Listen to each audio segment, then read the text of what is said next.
Hey, what is up? Welcome to this episode of the Wantrepreneur to Entrepreneur podcast. As always, I'm your host, Brian Lofrumento, and I'm saying we because I'm talking about you and I both are in for a real treat today because we've got an incredible guest. I know that I always say I'm excited for every single guest, but this is a guest who once I saw his work, especially a quote from Pele on his website, I was like, we got to have this guy on the show. He's super passionate and extraordinarily talented at all the different things that he does in business. So we're going to learn a lot today. I want to tell you about today's guest. His name is Dr. Ernest Wayde. Dr. Ernest Wayde is the founder and CEO of Wayde Consulting, where he focuses on the development and integration of people, process, and technology into business strategy.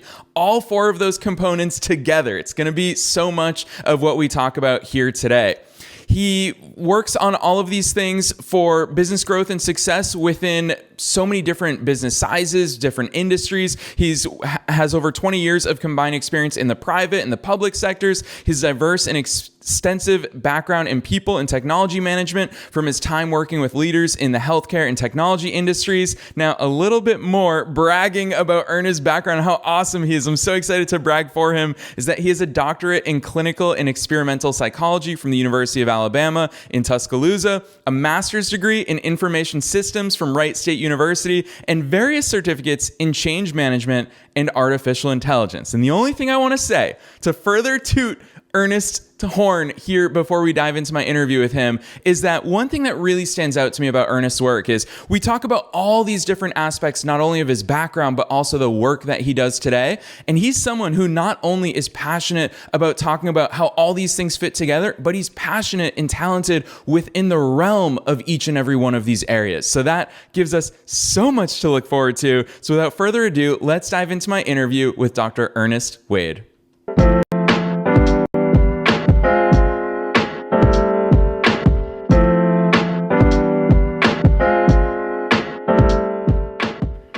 Ernest, dude, welcome to the Wantrepreneur to Entrepreneur podcast. Hello. Thank you so much for having me on. Heck yeah. So obviously I was having fun already in your bio because you've got an incredible story, incredible background and experience. And also I obviously love what you do and I'm excited for our conversation here today. But obviously without me tooting your horn, fill in the gaps for listeners. Who is Dr. Ernest Wayde? Yeah. When you're reading the bio, I was thinking of all the things that I've done in my experiences. I'm just a guy who likes to learn. I'm very fortunate in that I've had the opportunity to learn a lot of different things and try a lot of different things. And, I just enjoy doing different things. And right now what I'm doing is putting all of those things together. So that's where really the integration piece comes together. And I think that's where the value really is the integration of all of these great things. So that's kind of what I enjoy doing right now.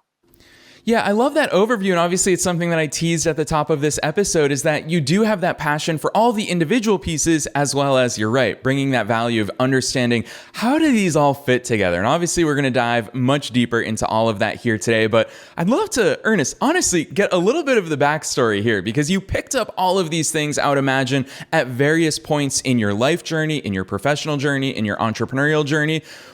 How did you get to this place? What was it? What were some of those things that you picked up along the way and you thought, holy cow, this is my value add. This is going to be the birth of my own business, of me helping so many other companies and entrepreneurs. Give us the overview of that journey. Yeah, it's been a journey, as you say, in the making. I remember way back when I was in college, I started my degree in computer science because I've always loved technology. I've always loved working with computers. And then I developed a passion for artificial intelligence. And way back then, I thought to myself, well, if you want to work with computers and you want to make them think like people, you have to understand people. So I added psychology to my degree. And I remember when I went to do that, my advisor said, that doesn't really make sense, having psychology and computer science. Those things are completely different. But in my head, I really thought, no, they're not really that different. They're actually pretty similar. So I've always pursued both education and computer science and psychology. And then I started my career really in the technology industry. I started working off for a software company, and I started at the bottom doing support and worked my way all the way up through programming, managing a bunch of projects, and then eventually ended up doing a lot of client relations management.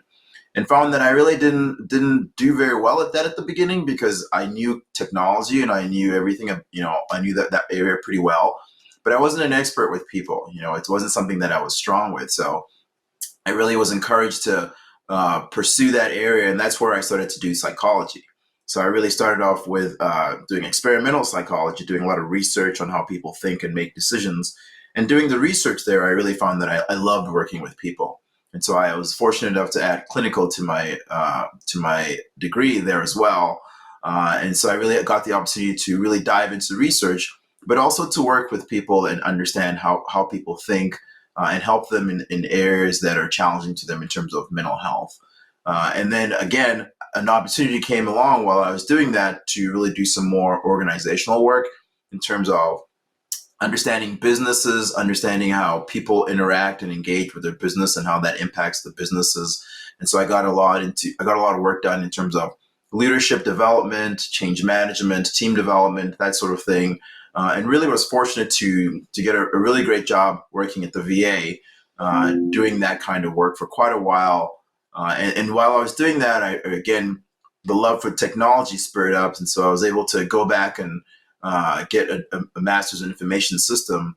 And then again, just people knowing that I had an interest in these things and I had expertise in these things really led to me having the opportunity to do these things in the work environment.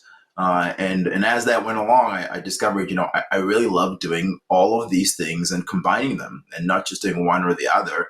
And so I really thought, well, that's an opportunity for me to go out on my own and to help people understand and appreciate the value of not just doing these things individually in terms of developing them individually, but really integrating them and putting them together in terms of an organizational and business strategy. So that's kind of the story of how I ended up where I am.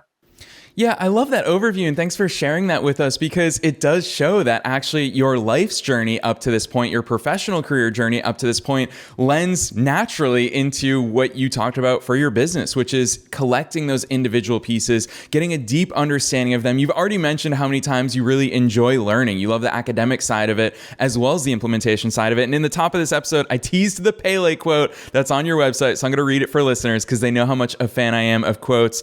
But Pele, famous soccer player, the most famous of all, rest in peace Pele, once said, "Success is no accident. It is hard work, perseverance, learning, studying, sacrifice, and most of all, love of what you're doing or learning to do."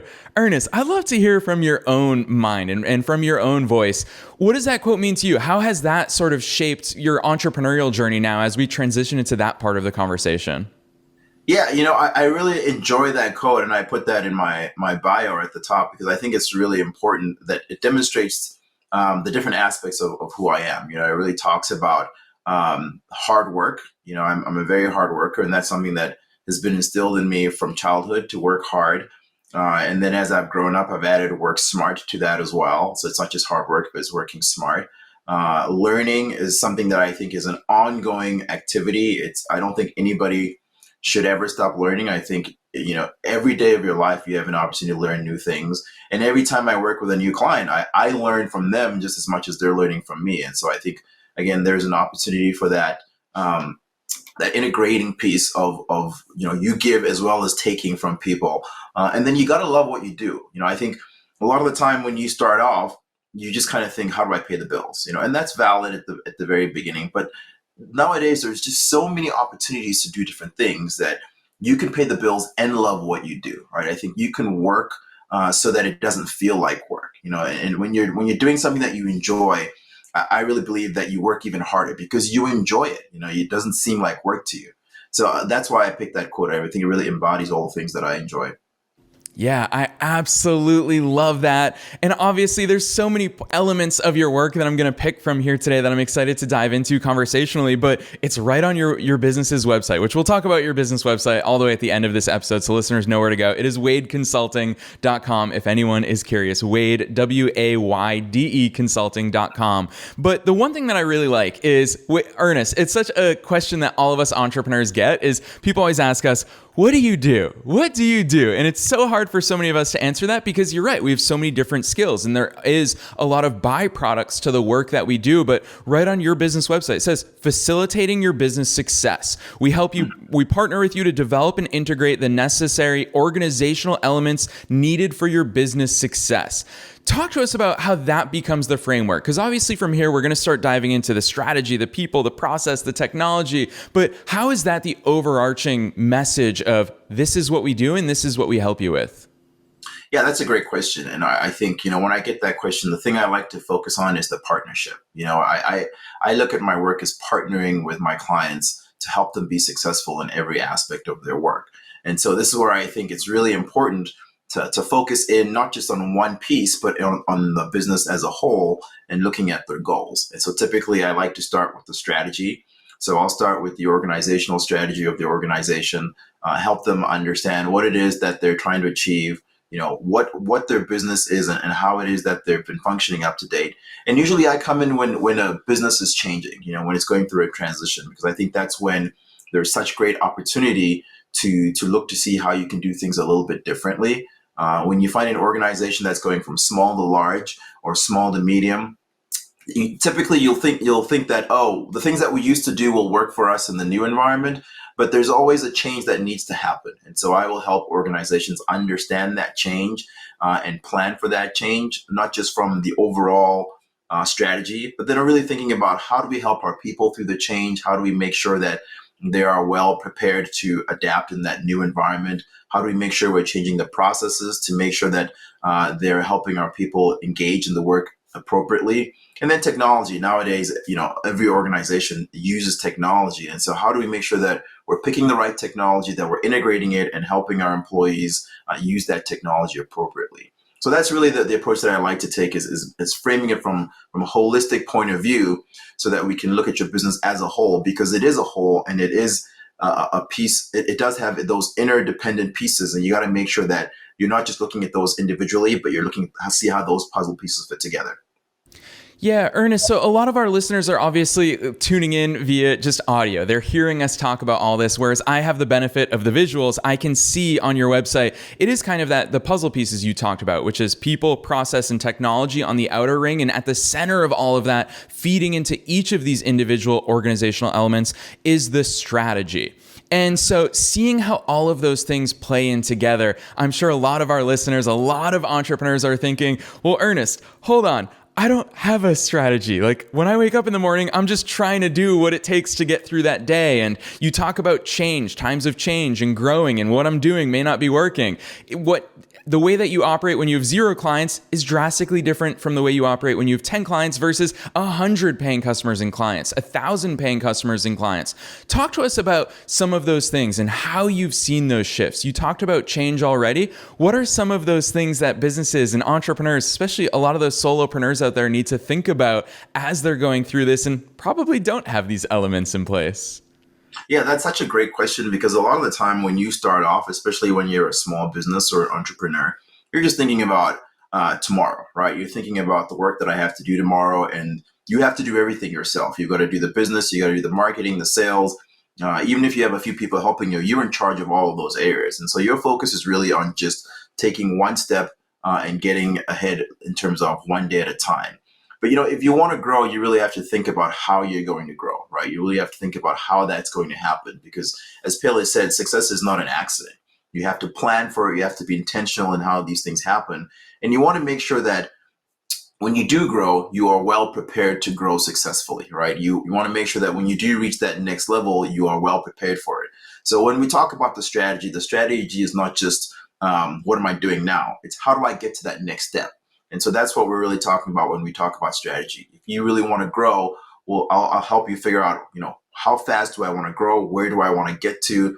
And then we'll figure out, how do I get there? How do I get there with the resources that I have now? What resources do I need in order to make sure that I get there and I'm successful there? So that's kind of the work that I think is important. Even if you're a small independent business, you really want to start building that culture of planning and being thoughtful and strategic in your approach, because the way that you do things now is how you're going to get to that next step. Yeah, I love how you particularly hone in right on that central element, the strategy behind it, because let's face it, Ernest, you know this better than I do. You've worked inside so many different organizations of all different sizes. Everybody has different ways of putting together a strategy. And I see it, obviously, having worked with as many entrepreneurs and entrepreneurs as I have. Some people think it means that they need to have a 5-year plan, a 10-year plan, when the reality is things are going to change between now and then. So when it comes to small business strategy, where do you even start? What are some of those baseline questions? And what is a strategy? Is it something that guides us for the next quarter? Is it something that guides us for the next year? Is it a direction? Is it tying tactics to the strategy? What does that actually look like for you? Yeah, that's a great question. And the strategy will differ depending on the size of the organization. So if we're looking at a small business, we really want to start even before the strategy, right? We want to make sure that we understand your business model. As a small business, a lot of people just go into business and start doing something, but you really want to make sure you're understanding your business model. And that really talks about what's the value that you're going to bring to the world in the business environment. And we call that your value proposition, right? So what value are you bringing? Why should someone pay you to do what it is that you're offering them to do? Make sure that you understand that and make sure that you're thinking about all the different aspects of that. Who are going to be your clients? That's a question that I think is really important for people to think about is, who is your primary client? I know when I first started, I wanted to do everything for everybody. And I think that makes sense because you just want to be helpful and you just want to provide a service so that you get paid for it. But really, I think it's important to realize that there are enough pockets of specific clients for everybody and for what you do that you can just be more targeted in your approach. And so being really thoughtful about who are my clients, who is the ideal client that would really value my service. And that makes it easier for you to actually get those clients as well, because you're making your service or your product specific just for that person. And so you're not everything to everybody, So I think really thinking about it from the business model and then applying that to your strategy and thinking about, okay, now I'm very clear about what I do in the specific group of people or individuals that I want to service or provide a product to. Then thinking about how do I provide that service to them in a way that makes sense for them and for me? And so that's where the strategy comes into play, right? And so you can have, if you're a small business, a 3-year strategy and then work your way through every single year. Here's what I'm trying to approach. But I think one of the things important about a strategy is it's a roadmap that you should expect to go off road on, right? I think a strategy is what you want to do. But just as everything happens in the world, there are going to be things that come along. I mean, look at how COVID came along. You can't say, well, I have my strategy, and so I'm not going to adapt or adjust to the environment of the world and things that are going on. But what the strategy does, though, it helps you figure out where you're going off of the plan that you have. It helps you assess if the changes that you're making are still going to get you to that eventual goal. And if not, what you need to do to make those adjustments to get you to that eventual goal. So it's really a map. But again, if you have the main road on the map, you still have those side roads that you can take if you need to make sure that you are getting to that eventual goal.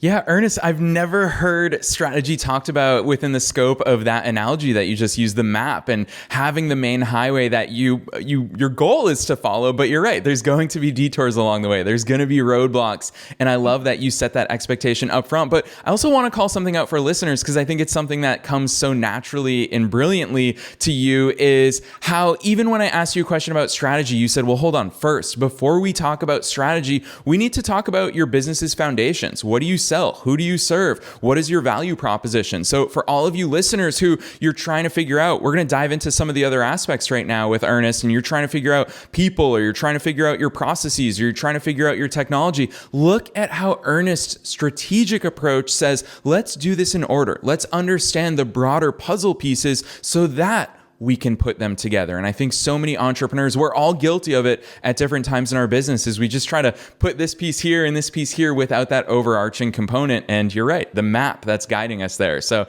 I love that that's how you took that answer. Ernest, I think it's a natural segue into the next puzzle piece that we're dealing with here, which is that people management. And I love the fact that you come at this with a background in clinical psychology. That's so cool that that's part of your backstory and credentials. But I'd love to hear your perspectives on it, whether it's, what you've seen inside of big businesses, but also for all those small business owners who are listening to us right now thinking, gosh, yeah, I hire freelancers from Upwork, or I have my first employee, or maybe I have a virtual assistant that is my right-hand person. How the heck, what is the scope that we need to start thinking about people management inside of our businesses? Yeah, that's a fantastic question. I think from strategy, people is the next logical step, because without the people, you can't provide the service, or you can't provide the product. So to me, people are one of, if not the most important aspect of that key business element. Your people make things work. And you ask any business nowadays that is suffering to get employees, that is suffering to keep their employees, how important people are, and they'll tell you it's a critical resource. So really, people are a critical resource. And to me, I think one of the things that we need to remember is that when we're dealing with people, it's about relationships, right? I think I always say relationships are the lubrication that oil the business gears and elements.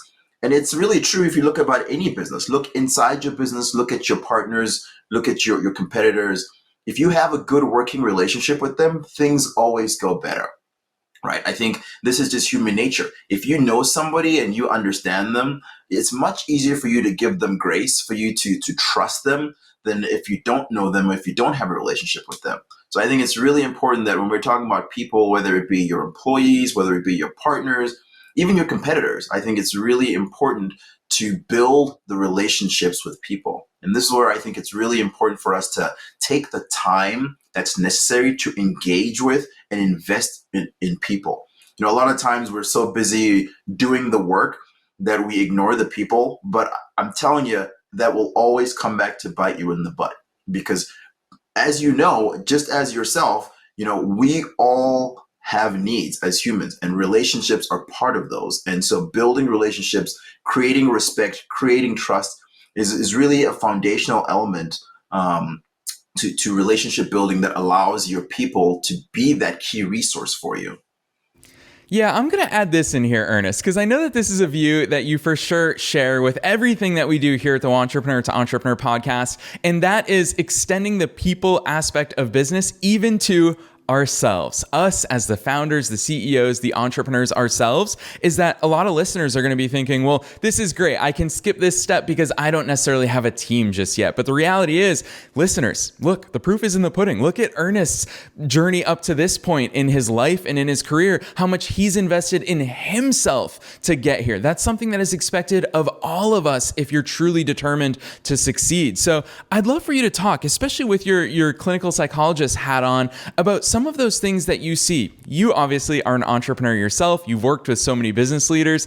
You see all of the weights, the burdens that we carry with us. You're right. We have to wear all the different hats. What are some of those psychological, those mindset elements that you realize, wait, this separates the entrepreneurs, the leaders, the CEOs who succeed versus the ones who crumble? Because let's face it, it's hard. This is a difficult path at times. Yeah, that's a great question. I'm going to use myself as an example here. Even when I was starting or considering starting my own business, there was a lot of angst and turmoil that I went through internally before I was able to make that decision. And it's still something that I struggle with from time to time. I think starting a business can be very scary, even if you think you know what you want to do and believe you're going to be successful. It can be hard to let go of whatever it is that you were doing beforehand to jump into a brand new business. It's an identity shift. And so really acknowledging that and taking the time to appreciate what that means for you as a person and how that makes you different and how you're going to move forward in this new identity, because you're wrapping your identity around the success or failure usually of this business, and that can put additional pressure on you. And so being aware of that, this additional pressure that you've put on yourself, along with having to do everything if you're a solopreneur yourself, can be really daunting and can really take can really be taxing on you in terms of your emotional well-being. And so I absolutely encourage people to give extra time to their mental health. when you're starting a business, because it can be very stressful. But in terms of the people that I've seen that can do this really well, I think it's acknowledging that even if you're a solopreneur, it's absolutely important to have support. I myself have a number of coworkers that I still am in touch with from previous businesses. I've made a lot more connections and networking with people that I can just, pick up the phone or get on chat and say, hey, I'm having this issue, or ask them a question, or ask them for their thoughts and feedback. And so I think really seeing that you have a support system that can help you as you're going through this, getting some really good coaches and mentors that you can ask questions to. Whatever you're trying to do, somebody has probably already done something like it or similar to it. And so don't try to reinvent the wheel when it comes to support. Lean on people who've gone before you, build on their shoulders. And I see that as being some of the key critical elements to making sure that people can be successful when they're starting a business, is getting the support that you need and keeping that healthy mindset. Because as in anything, you are going to reach roadblocks. You are going to reach some challenges, and you might fail at some things. But failure is really a learning opportunity. Look at it as terms of, okay, what did I learn from that opportunity and that failure, and how can I use it to help me next time? So I really think keeping a positive mindset, getting the support that you need, are all critical elements of making sure that you're successful. Yeah, I love that advice for our listeners, because you kind of just pointed it out. You really, the message that I got from you just there was entrepreneurship is as lonely of a journey as you want it to be, and it doesn't need to be. And to really, listeners love kind of the behind the scenes stuff. And before you and I hit record today, we were just talking personally, entrepreneur to entrepreneur, person to person. And one of the things you said with me is, hey, I'd love to hear more about your story. Like, I want to know what got you here. And these are the cool aspects of entrepreneurship that we get to lean on each other. We always pretend like, my friends, my family don't understand me. Guess who does understand you? Other entrepreneurs. So I love the fact that you told listeners, you shared that with listeners. Hey, go out. It doesn't have to be lonely. And then I also want to call out listeners. Again, they know how much I love quotes. And you're right. In business, it's a saying from chess that I like to steal, is that you win or you learn. You called out right there. There's no such thing as failure. It's a learning opportunity. So I really love your perspective on that. Now, I want to shift into the next one, because we're cruising right along in these puzzle pieces. And the next one is process management. Now, Ernest, this is something that as I research your work and the way that your consulting agency works, is that it really separates you because it is so strategic, because it is so intentional, because obviously you start with that strategy. But most entrepreneurs out there and a heck of a lot of businesses are saying, I don't have process management. What are we even talking about? How do you even define a process? What is process when we need to sit down and think about it? Yeah, that's a fantastic question. Because I think we don't think enough about process, but process is really how you do your work, right? How do you get from point A to point B when you're providing a business or a service? And so it can be everything from, if you have a store, how do I open the store up in the morning? How do I unlock the doors? How do I check to make sure everything's safe? How do I turn on the lights? How do I turn on the machines? Every little thing that you do is a part of a process. Now, typically when you're by yourself, you don't really think of it as a process. You just think of it as the work that you do. But imagine if you go from just you to someone else, and you have a specific way of doing things, and that person does things their own way, right? And if you haven't established your process, if you haven't written it down, if you haven't made it clear that this is how we do business, then you really can't get upset at that person for doing it their own way, because you have not managed the process. And so as you grow as an organization, it's really important to have clear processes. And the best time, the absolute best time to figure out your processes is in the beginning, when you have the time and the opportunity to figure out, how do I want to do this? What is the best way to do this?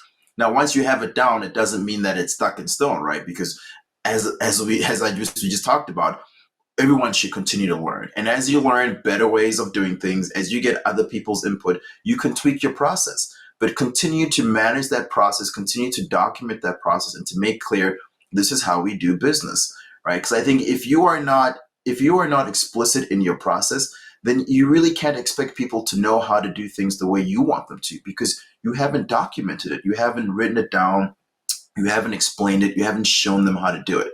So process management is it's its own entity really, because it's so important to make sure that you're documenting these things and that you're collecting them and that you're sharing them and training people on them appropriately.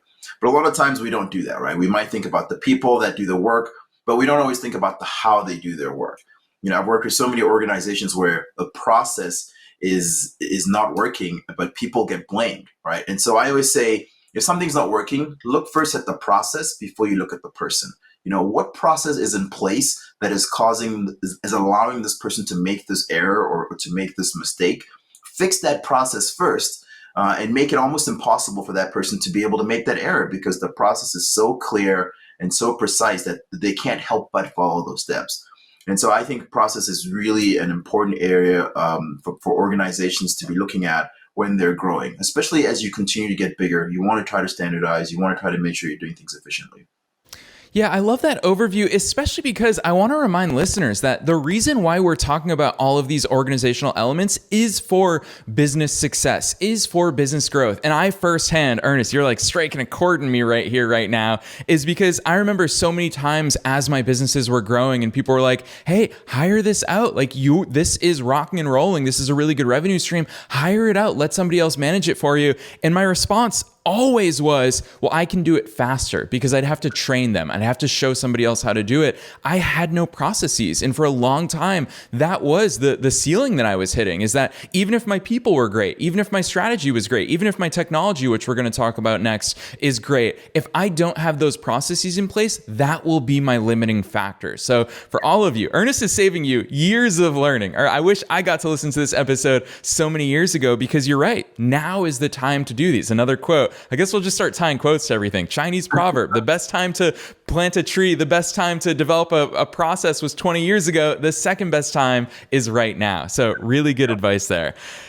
Ernest, I want to dive into, and this, I don't even know where you're going to take this, because I know you're super passionate about tech. You're way ahead of the curve. We're going to talk about AI. You don't have to go there just yet, but I do want to talk about technology, because one thing that I love about your attitude towards business is that technology facilitates growth. Technology unlocks growth. You use the word leverage. You want to leverage technology in your business's growth.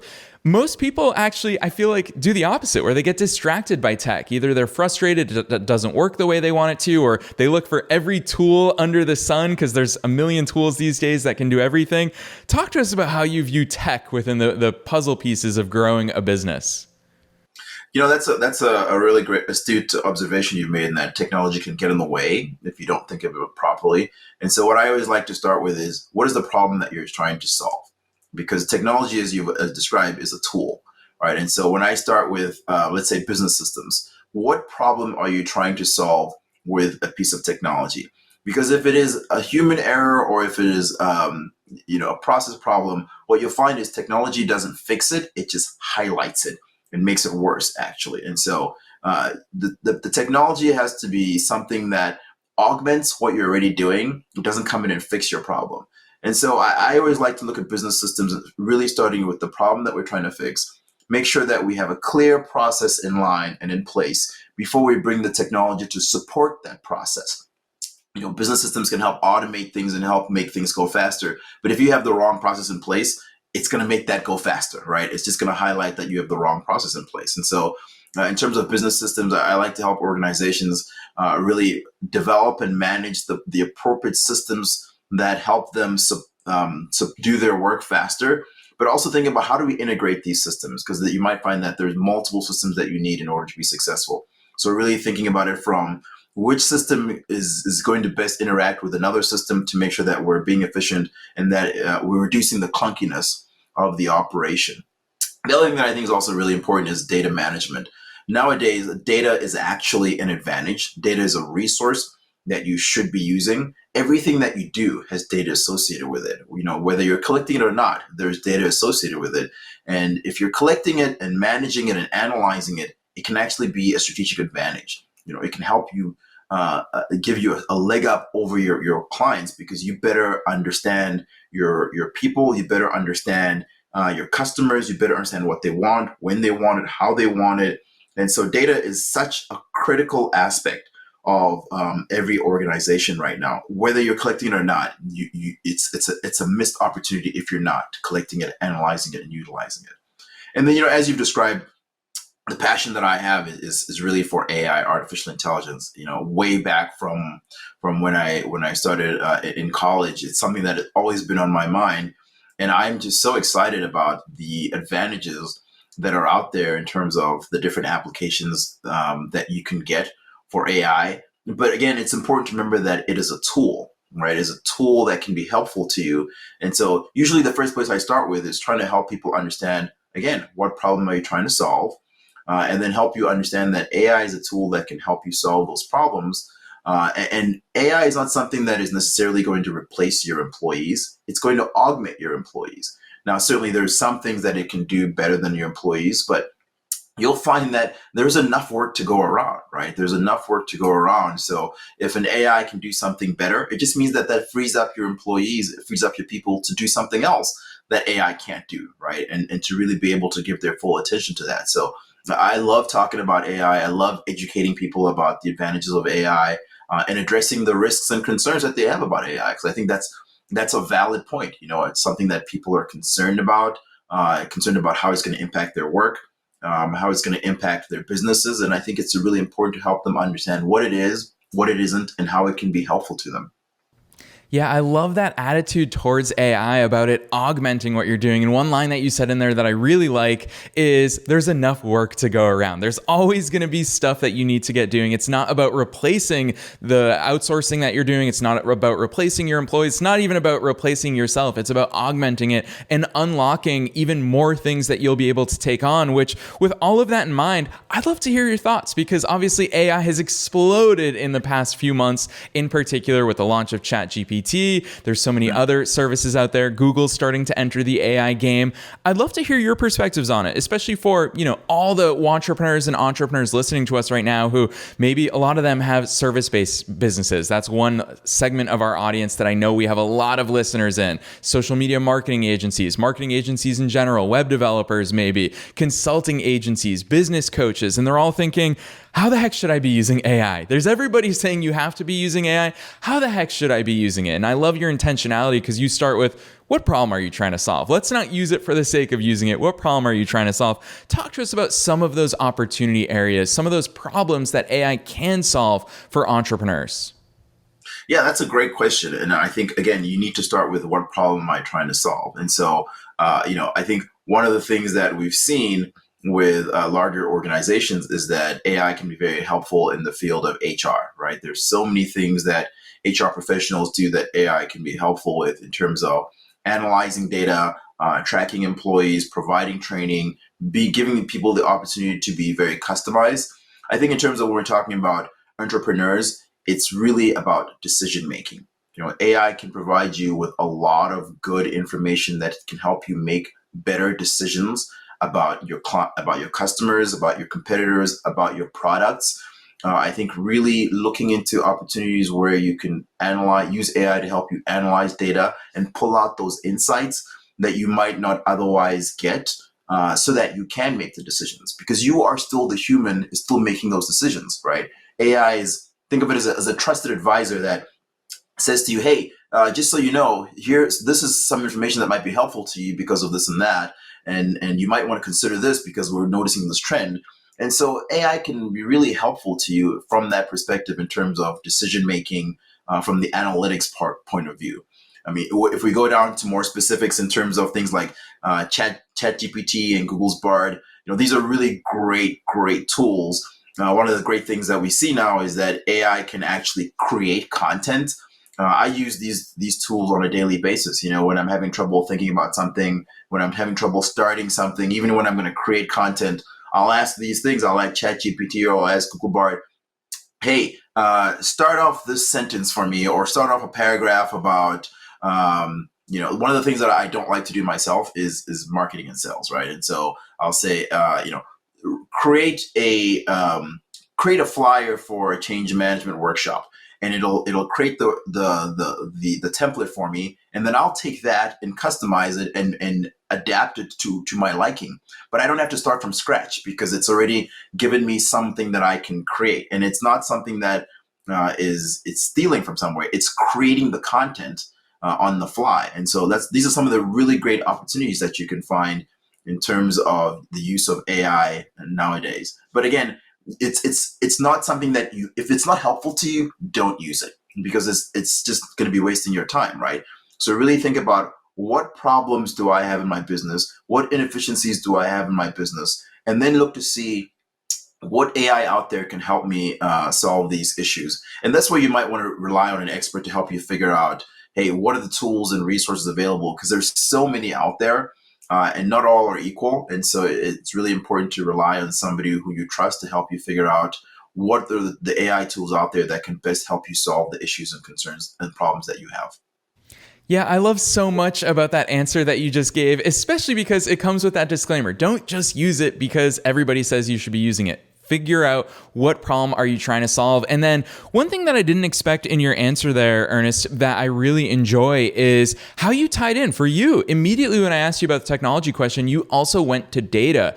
And it's something that we've embraced here at Wantrepreneur to Entrepreneur headquarters is we have a lot of data. We have a lot of content. We have all of the interviews that we do with guests, and it's hard for a human to make sense of all of that. So one way that we've started using AI is we take all of our podcast transcripts, we dump it into an AI tool, and we say, hey, pull out, give us episode summaries, give us social media posts for each of these episodes, give us, quotable. So when people see the cool graphics that we share with a quote that a guest said during an episode, that is AI driven, extracting that from our already existing data. One other thing is we just ask the tool, hey, list out every single tool, link, resource that our guest mentioned. That is AI that's actually going through and making sense of that. So yeah, really love your overview there, and love so many perspectives that you have surrounding all of this technology, because it's technology with a purpose, which I think is really where I expected this conversation to go today, which is all of these elements are fueled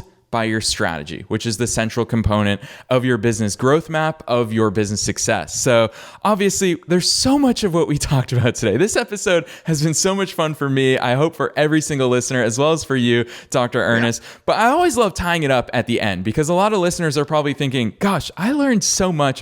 Where the heck do I go from here? So I love asking the broad question of, where do you think listeners should go from here? Yeah, I always like to start with strategy, right? I think if you listen to this and you're thinking, I'm not quite sure that I have a strategy in place or that my strategy is robust enough, start there, right? And even if you're not sure about your business model, start there and really think about, what is the value proposition that I'm offering here? Is this something that people would pay a sum of money for? So making sure that you really understand your business model, and there's a number of tools out there to help you do that, a number of consultants out there to help you do that. Understand your business model well, right? Think of it as if you're building a house, you want to have a sound foundation. If you build your house on a foundation that is unsteady, it is not going to last very long. So understand your business model and then build upon that in terms of a strategy. And then it allows you to really move forward to your people, your process, and technology. But really start with your strategy. If you don't have a good business model, really start there. Make sure that you're understanding these elements really well. Heck yes. Good advice there. So much of what we talked about today boils down really to asking yourself those right questions. What is my strategy? What is my roadmap to where I want to go? And then how can I leverage those three other puzzle pieces, the people, the processes in the technology to enable, to leverage, to fuel my business growth? So I love all of those. You've been a wealth of knowledge, which is exactly what I expected from you here in today's episode. Why I've been so excited. So at this point, I'd love to open the floor to you for all the listeners who are saying, gosh, I want to see more of this guy's work. Ernest, where the heck should listeners go more to learn about you, your work, your business, all that good stuff? Yeah, thanks for that opportunity. I've really had a great time talking about these things. If people want to talk more to me or, learn more about the things that I do, my website, Wayde Consulting, it's Wayde, Wayde with the Y. People usually forget the Y, but it's Wayde Consulting, consulting.com. And so my website is up there. I'm also on LinkedIn, and I'm also on Twitter. You can find me at Ernest Wayde or Wayde Consulting on either of those platforms. I'm happy to talk to anybody. I enjoy learning from other people as much as I like sharing my knowledge. I'm a strong believer that knowledge is something that needs to be shared and should be shared. And so I'm happy to just chat with people if that's of interest.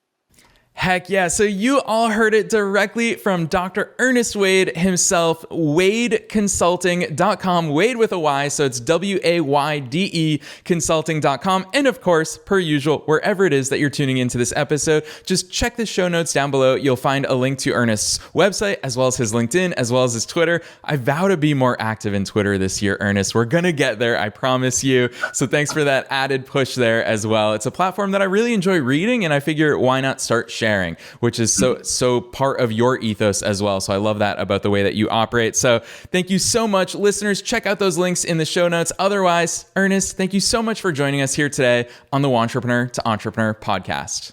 Well, thanks for having me. I really appreciate this opportunity.